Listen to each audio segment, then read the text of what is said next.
नमस्कार, दर्श न्यूज देख रहे हैं आप और मैं हूं आपके साथ दक्षा प्रिया। कांग्रेस से आरजेडी की बात क्या नहीं बन रही है? क्या तेजस्वी यादव 243 सीटों पर तैयारी कर रहे हैं? बड़ा सवाल ये उठता है। कारण है कि दो बैठकें, और ये दोनों बैठकें 8 दिन के अंदर। इसके बाद भी ये तय नहीं किया जाता है, कांग्रेस की ओर से साफ नहीं किया जाता है कि आखिर सीएम फेस कौन होगा। तेजस्वी साफ कहते हैं कि समझदार को इशारा ही काफी है। अब सबसे बड़ी चीज है कि कल जिस तरीके से तेजस्वी यादव ने बैठक बुलाई थी और अपने तमाम विधायक और सांसदों को तलब किया था, इसके बाद आरजेडी के कार्यालय में तमाम जो बड़े नेता आरजेडी के हैं, शिवानंद तिवारी हो गए, मनोज झा जैसे कई जो बड़े नेता, वरिष्ठ नेता हैं, उनकी मौजूदगी रही और इसके अलावा तमाम विधायक वहां पर मौजूद रहे। लेकिन सबसे बड़ा सवाल ये उठता है कि आखिर जो दिशा निर्देश तेजस्वी यादव की ओर से अपने तमाम पार्टी के लोगों को दिए गए, वो निर्देश तो जो लोग बैठक से निकले, हालांकि उन्होंने कुछ वैसा बताया नहीं, लेकिन सूत्रों की अगर बात करें तो उन्होंने कहा कि उनको निर्देश दिया गया है कि अपनी तैयारी मजबूती से करनी है। 243 जो विधानसभा सीटें हैं उस पर तैयारी पूरी होनी चाहिए। इसके साथ साथ तेजस्वी यादव ने यह भी कहा कि जो ब्लॉक लेवल पर भ्रष्टाचार हो रहा है, जिस तरीके से घूसखोरी हो रही है, उस पर भी काम करने के लिए, अगर किसी का काम नहीं होता है तो काम कराने के लिए इस तरह के दिशा निर्देश दिए गए हैं।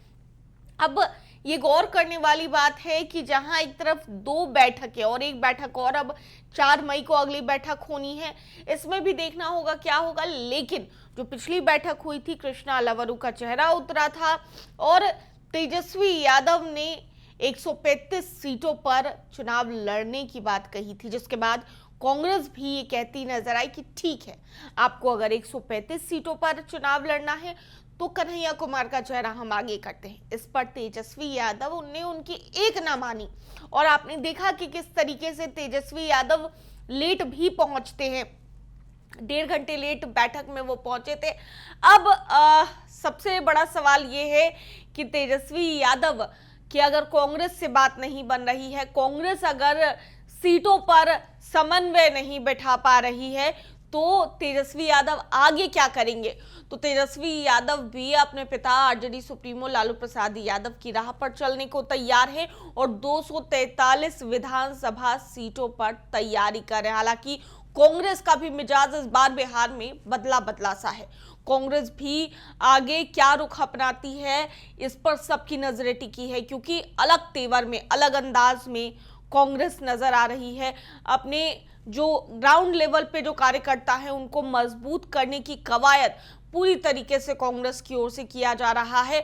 और राहुल गांधी से भी बैठक हुई थी दिल्ली में और बैठक में भी क्या कुछ तय हुआ ये तो सामने नहीं आया, लेकिन उसी बैठक में ये तय हो गया था कि कोऑर्डिनेशन कमेटी का गठन होगा। उसके बाद आरजेडी के कार्यालय में बैठक होती है और उस बैठक में कोऑर्डिनेशन कमेटी को बनाने की बात कही जाती है और उसका नेतृत्व तो पूरी तरीके से तेजस्वी यादव करेंगे, ये भी बात कही जाती है। लेकिन अब देखना होगा कि कांग्रेस और आरजेडी की बात किस तरीके से बनती है, क्योंकि हमने जिस तरीके से आपको पहले भी बताया था कि आरजेडी अपनी तरफ से पूरा क्लियर है कि तेजस्वी यादव सीएम फेस होंगे, मैक्सिमम सीटों पर आरजेडी ही चुनाव लड़ेगी।